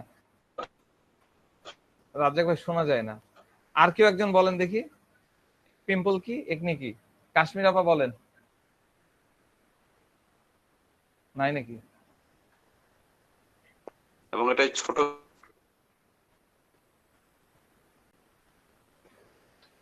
বলেন, এটা জানার আছে তো, এই কারণে বললাম, দ্রুত বলে ফেলেন, সময় নষ্ট না করি। অন্য কেউ বলতে পারবেন? আচ্ছা, আমি বলে দিচ্ছি। পিম্পল হলো সিঙ্গেল, একটা বাড়াইছে, পুঁজ হচ্ছে, হোক না হোক নাই। আর একনি হলো ক্লাস্টার, অনেকগুলা কত কত কত কত হয়েছে, এখানে একটা এখানে একটা এখানে, আমরা তখন পিম্পল বলবো। আর একবারে ক্লাস্টার্ড হয়ে গেছে, একদম ঘন ঘন ঘন ঘন খাদা মাদরা হয়ে গেছে, অনেকগুলো উঠেছে এক জায়গায়, গুচ্ছ হয়ে গেছে, সেটাকে আমরা বলবো হচ্ছে একনি। ঠিক আছে, খুব সিম্পল ভাবে বললাম। এগুলা আপনারা পড়ে নেন, প্র্যাকটিস অফ মেডিসিন বা অন্য জায়গা থেকে পাওয়া যায়। তো যাক, আমরা দেখলাম কি, যখন একজন মেয়ে, একটা মহিলা বা একটা পুরুষ, যাই হোক, একটা পেশেন্ট আপনার কাছে কোনো দাগ নিয়ে আসছে, অথবা দেখাচ্ছে যে কপালে আমাদের রিঙ্কল পরে, বলি রেখা, আমরা বলি বলি রেখা ভাঁজ এরকম দাগ দাগ হয়ে যায় না, এরকম ব্রণ, পুঁজযুক্ত ব্রণ, হ্যাঁ, এরকম নিয়ে একটা পেশেন্ট আসছে, বলে পেশেন্ট এসে বলবে আমি এটা চাই না, হ্যাঁ, আমি চাই যে এগুলা আমার এখান থেকে চলে যাক, একদম কিল ডিজায়ার, একদম আমার আর দরকার নাই, এগুলা আমি একদম পছন্দ হয় না, আমি এটা একদমই ভালো লাগে না, আমি এগুলা হোক, এটা আমি চাই না। কেন চান না? এগুলো নিয়ে কি লোকজনের সামনে যাওয়া যায়? লোকজনের সামনে গেলে আমার ভালো লাগে না, এই আমার আমার মোটে পছন্দ হয় না। তাহলে আমাদের কাছে পেশেন্ট কেন আসছে? আগের ওই পেশেন্টের ভাবনা ধরেই আমরা আগাই, আমাদের কাছে ওই মহিলা কেন আসলো? কারণ বান্ধবী দেখে ফেলেছে, তার মানে পরিবারের লোকজন দেখবে, পাবলিক দেখবে, আশেপাশের লোকজন দেখবে, তাদের চোখে পড়ছে। কিন্তু যতক্ষণ না কেউ এটা খেয়াল করেনি, ততক্ষণ কিন্তু পেশেন্ট আপনার কাছে আসেনি, তার মাথার মধ্যেও কাজ করেনি যে আমার কাছে ডাক্তারের কাছে যেতে হবে, এর জন্য ওষুধ নিতে হবে, ওষুধ খেতে হবে, সে কিন্তু করেনি।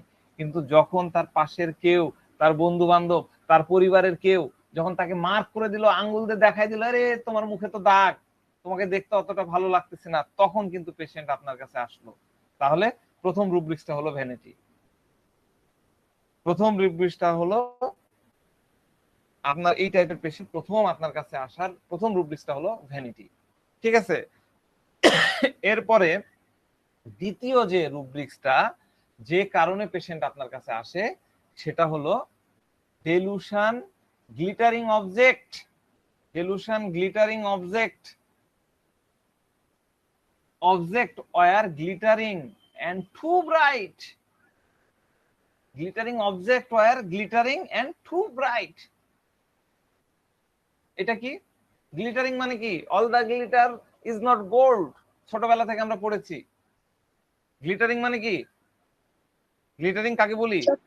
চকচকে, সোনার মতো চকচক করে, চকচক করলে সোনা হয় না, আমরা বলি না all all the glitter is not gold, চকচক করলেই সোনা হয় না, তাহলে কি সোনার মতো চকচক, গ্লিটারিং মানে হচ্ছে সোনার মতো চকচক। চকচকে জিনিসটা কি? চকচকে তো ডিকশনারি মিনিং, চকচকে আমরা কোনটাকে বলি? যদি গভীর ভাবে ভাবি, সূক্ষ্ম অর্থ যদি চকচকের ইয়ে করি, তাহলে কি হবে? লিখে নেন। চকচকের গভীর অর্থটা কি? চকচক করলে কি হয়? চকচক করা মানে আপনার নজরে আসলো। চকচকের সূক্ষ্ম অর্থ হলো, সূক্ষ্ম মানে শ্যাডেল মিনিং হলো সহজে লোকজনের নজরে আসবে, যেটা খুব সহজে লোকজনের নজরে আসে, সেটা হচ্ছে গ্লিটারিং। আমি একটু বুঝায় বলি, তাহলে আপনাদের জন্য সুবিধা হবে। ধরেন একটা মণি, মুক্তা, হীরা বা একখণ্ড সোনার টুকরা বা একটা রিং, গোল্ডের রিং, আমি কি করলাম, অনেক দূরে, ধরেন ওই পেছনে রাখলাম, একদম ওই ওয়াল বা আরো পিছনে রাখলাম। ঠিক আছে, এবার আমি এই লাইট গুলো বন্ধ করে দিলাম, আপনি কি দেখতে পাবেন? আপনি কিন্তু দেখতে পাবেন না। কিন্তু ওই জায়গায় যখন আমি লাইট ফেলবো, ওই সোনার বা ওই অলংকার বা যাই হোক, ওর উপরে যখন আপনি লাইট ফেলবো, আমি লাইট ফেলবো, তখন কি হবে? চকচক করবে, গ্লিটার হবে, গ্লিটারিং হবে। এই যেরকম সূর্যের আলো পড়লে গ্লিটারিং হয়, কোনো কিছু তো পড়লে গ্লিটারিং হয়, তাই না? তাহলে গ্লিটারিং এর বিষয়টা বুঝতে পারছেন? নজরে আসা, এটা হলো গ্লিটারিং। এবারের এই রুব্রিক্সের ইয়ে হচ্ছে কি, অবজেক্ট। অবজেক্ট মানে কি? অবজেক্ট, সাবজেক্ট না, কিন্তু অবজেক্ট। অবজেক্ট মানে হচ্ছে যে কোনো প্রকার সাবস্ট্যান্স, যে কোনো প্রকার সাবস্ট্যান্স। অবজেক্ট তো নন লিভিং প্রোডাক্ট। হীরা, মণি, মুক্তা, দাগ, গালের উপর দাগ, টাক, তাই না, মেস্তা, এই সবগুলোই হলো অবজেক্ট। তো এক বন্ধু তাকে পয়েন্ট করে বলল, তোমার মুখে এটা কি হয়েছে, দেখতে তো অত ভালো লাগছে না। এটা বলার আগে পেশেন্ট কি ছিল? আনকনসাস ছিল, এটা নিয়ে তেমন কোনো চিন্তা ছিল না। হতে পারে সে মুখ ধুতে যে দেখছে, কিন্তু তার খেয়ালে আসেনি, তার মাথায় আসেনি, তার ব্রেনে কাজ করেনি। মাথায় আসেনি বলে তো তার এই আইডিয়াটা গ্রো করেনি, চেক করে দেখার কি হইলো এটা, চেক করে দেখার আইডিয়া কিন্তু তার মাথায় আসেনি। সে তাহলে আইডিয়াটা কোথেকে পাইলো? আইডিয়াটা আসলো আউট থেকে। বন্ধু যখন বললো যে তোমার ফেসে একটা রং কিছু একটা হয়েছে, সে তখন দ্রুত ওয়াশরুমে গেল। দ্রুত ওয়াশরুমে গিয়ে আয়না দেখলো, আরে হ্যাঁ কি হলো, খারাপ কিছু একটা নাকি, দেখতে তো ভালো লাগছে না। এবার কি হলো, পেশেন্ট কনসিয়াস হয়ে গেল, আমাকে কিছু একটা করতে হবে। তখন কি করলো সে? তখন সে যে পাউডার নিল,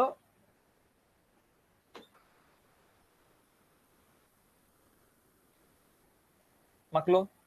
এই দেখতো, দেখা যায় পাউডার দিয়ে কি করলো, ঢেকে ফেললো, হাইডিং, ঢেকে ফেললো, ঢেকে এই দেখা যায় না, এখন কিছু দেখা যাচ্ছে না। কেন মাখলো পাউডার? কারণ ওই যে গ্লিটারিং হচ্ছিল, লোকজনের সামনে চলে আসছিল, পাউডারটা মাখায় ওই জিনিসটা লোকের নজরে আসবে না, লোক চক্ষু নজরে আসবে না, লোক যাতে দেখতে না পায়। এটাই হলো তার প্রথম রিয়াকশন। এই পেশেন্টের মধ্যে আমি একটু উদাহরণ দিয়ে বলতেছি, বিভিন্ন ভাবে তার এই রিয়াকশনটা থাকে, আমি দেখাবো কেসগুলাতে প্রথম প্রথম কি করে, পরে কি করে। তো এবার পরের দিন সে তার কর্মস্থলে যাবে, অফিসে যাবে, কলেজে যাবে, ইউনিভার্সিটিতে যাবে, যেখানে যাক, যাওয়ার আগে তার প্রথম কাজ কি করবে সে? ফেস পাউডার সারা মুখে তো দেয়, এবার এই জায়গায় একটু বেশি বেশি করে, বেশি বেশি করে দিয়ে দাগটাকে ঢেকে দিল।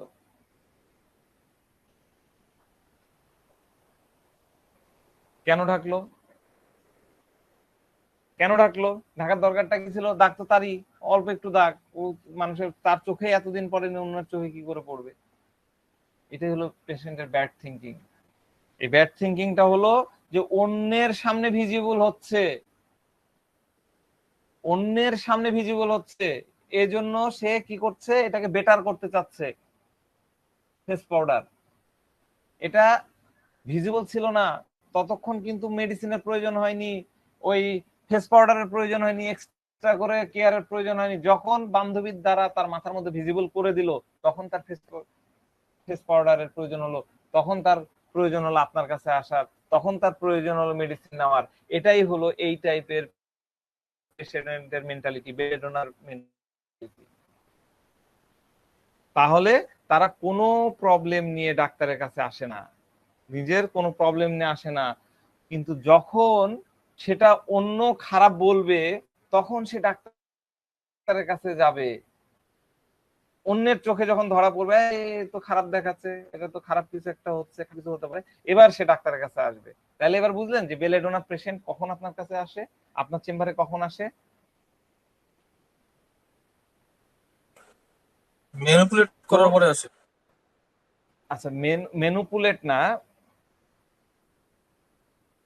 চেম্বারে আসে যখন তার এই খারাপ জিনিসটা, তার এই দাগটা, তার এই ব্রণটা অন্যের নজরে চলে আসছে, তখন সে আপনার কাছে আসা তাগাদা বোধ করছে। সে ম্যানিপুলেট হয়ে আসছে, ঠিক আছে, আপনার কাছে আসছে হয়তো ফেস পাউডার মাখে, সেটা ঠিক আছে, কিন্তু তার চেম্বারে আসার উদ্দেশ্য একটাই, সেটা হলো অন্যরা খারাপ বলবে, তার থেকে বরং আমি ডাক্তারের কাছে যাই। এগুলা কি করে ভেরিফাই করতে হয় আমি এটা বলবো, টাইম টু টাইম বলবো, ঠিক আছে? তো তার কোনটা তাহলে বেশি ইম্পর্টেন্ট হলো? তার কাছে ইম্পর্টেন্ট হলো মেন্টালিটি অফ আদার পিপুল, অন্যদের মানসিকতা কি, অন্যরা, এই জন্যই আমি যাচ্ছি, অন্যরা দেখাইছে বলে আমি যাচ্ছি, মেন্টালিটি অফ আদার্স পিপুল। এই কারণে বেলেডন আপনার কাছে আসলো, বুঝতে পারছেন? আর এই কারণেই বেসিক্যালি আমরা মাইন্ড চ্যাপ্টারকে, মেন্টাল স্টেটকে আমরা অনেক বেশি গুরুত্ব দিই। একটা জিনিস আমি আপনাদেরকে ক্লিয়ার করে বলতে চাই, পেশেন্ট কিন্তু আপনার কাছে এসে সিম্পল ওয়ার্ডে বলবে যে ডাক্তার সাহেব আমি আপনার কাছে আসছি, আমার প্রবলেমটা বেশি দেখা যাচ্ছে, অন্যদের সামনে ভিজিবল হচ্ছে, অন্যরা ইতিমধ্যে আমার ফেসের এই জিনিসগুলো পয়েন্ট আউট করছে, তারা বলতেছে যে তোমার এটা খারাপ কিছু হয়েছে, রং কিছু হয়েছে। রং বলতে লিকোডার্মা হতে পারে, ভিটিলিগো হতে পারে, এই ওই যে প্রেগনেন্ট মহিলা হলে মুখ টুক ফুলে দাগ টাগ হয়ে যায়, প্রেগনেন্সি মার্ক হতে পারে, ছুলি হতে পারে, মেস্তা হতে পারে, ওই কালো কালো দাগ হয়ে যায়, এই চোখের নিচে দাগ পড়ে, আমাদের রিঙ্কেল পড়ে, ওই যে বলি রেখা বলে, সেগুলা পড়ে। স্পেশালি মহিলাদের ক্ষেত্রে দেখা যায় তারা অনেক বেশি ভীত হয়ে পড়ে, তারা অনেক বেশি অরিড হয়ে পড়ে, এটা ভেবে যে আমার মুখে আবার কিছু একটা হয়ে যাচ্ছে না। তো বেলেডোনা পেশেন্ট এসে বলবে ডাক্তার সাহেব আমার বডিতে যে কোনো, এটা খুব ইম্পর্টেন্ট লিখে নেন, ডাক্তার সাহেব আমার বডিতে যা পারুক তাই হোক, যে কোনো দাগ হওয়ার হোক, কোনো সমস্যা নাই, আমি পরোয়া করি না, আমার কিছু মনে হবে না, কিন্তু ডাক্তার সাহেব আমার এই ফেসের দাগটা এখানে থাকুক, এটা আমি চাই না। এটা খুব ইম্পর্টেন্ট কথা। এটা হওয়া যাবে না, ব্রণ হওয়া যাবে না ডাক্তার সাহেব, এটা হওয়া যাবে না, আপনি ওষুধ দেন, এটা হওয়া যাবে না। এবার আপনি তাকে জিজ্ঞাসা করুন আপনি কেন ফেসের এই দাগ নিয়ে এত অরিড হচ্ছেন, আপনি বলেন তাকে কেন ভয় পাচ্ছেন, কেন চিন্তা করছেন, বডির অন্য জায়গায় হলে চিন্তা করছেন না, আর ফেসে কেন এত চিন্তা করছেন, এই কথাগুলো জিজ্ঞাসা করেন, আপনার ভাষায় জিজ্ঞাসা করেন। রুগী বলবে যে ডাক্তার সাহেব বডির জিনিসগুলা তো আর দেখা যায় না, সবার চোখের সামনে তো আসে না, অন্যের দৃষ্টিগোচর হয় না, আর এই ফেসে আসলে আশেপাশের লোকজন বলা শুরু করেছে, পয়েন্ট আউট করে দিচ্ছে, এই তোমার এখানে কি হয়েছে, এ তো দেখি দাগ, এটা কি সেতি হয়ে গেল নাকি, এটা আমার পছন্দ না ডাক্তার সাহেব, এটা আমার পছন্দ না, আপনি ওষুধ দেন, কিছু করেন, এটা পরের কথা। তাহলে আপনারা delusion glittering object were glitter and too bright রুব্রিক্সটা কি বুঝতে পারলেন? গ্লিটারিং ভিজিবল হয়ে গেছে, যতক্ষণ ভিজিবল ছিল না কোনো সমস্যা নাই, এবার গ্লিটারিং হলো লোকজন দেখে ফেলতেছে, লোকজন দেখে ফেলতেছে, তার আগ পর্যন্ত কিন্তু ছিলই তো, কেউ খেয়াল করেনি, দাগ যেখানে ছিল, দাগ যেখানে ছিল মানে কি অন্ধকারে ছিল, যে আমি যেটা সোনাতে বুঝালাম, লাইট ছিল না, অন্ধকারে ছিল, সোনা তো ওখানে ছিল, তার ওখানে ফোকাস ছিল না। এবার কোনো ব্যক্তি যখন আঙ্গুল দিয়ে দেখালো, এবার তার ফোকাস চলে আসলো, ফোকাস চলে আসলো মানে কি সূর্যের আলো পড়লো, লাইট পড়লো, লাইট পড়া মাত্র ওই জায়গাটা গ্লিটার্ড হয়ে গেল, গোল্ডের মতন গ্লিটার আভা ছড়ালো, এই এটা কি হয়েছে, এই তো ভালো কিছু মনে হচ্ছে না, বাস এটাই হলো গ্লিটারিং। তাহলে আপনারা কি গ্লিটারিং অবজেক্টটা বুঝতে পারছেন না পারেননি? কে বুঝতে পারেননি বলেন, আছেন কেউ?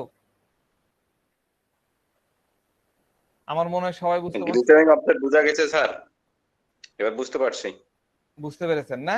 তাহলে এই টাইপের ফেসের প্রবলেম নিয়ে বিশেষ করে স্পেশালি মেয়েরা আপনাদের কাছে আসবে, তখন আপনারা এইভাবে ভেরিফাই করে নিয়ে আপনারা কিন্তু বেলেডোনা প্রেসক্রাইব করে খুব ভালো রেসপন্স নিতে পারেন। ঠিক আছে, আজকের শুরুটা আমি আপনাদেরকে একটা খুবই স্পেশাল জিনিস দিয়ে শুরু করলাম, এটা আপনারা ইউজ করবেন, ডেফিনেটলি আপনারা রেজাল্ট পাবেন।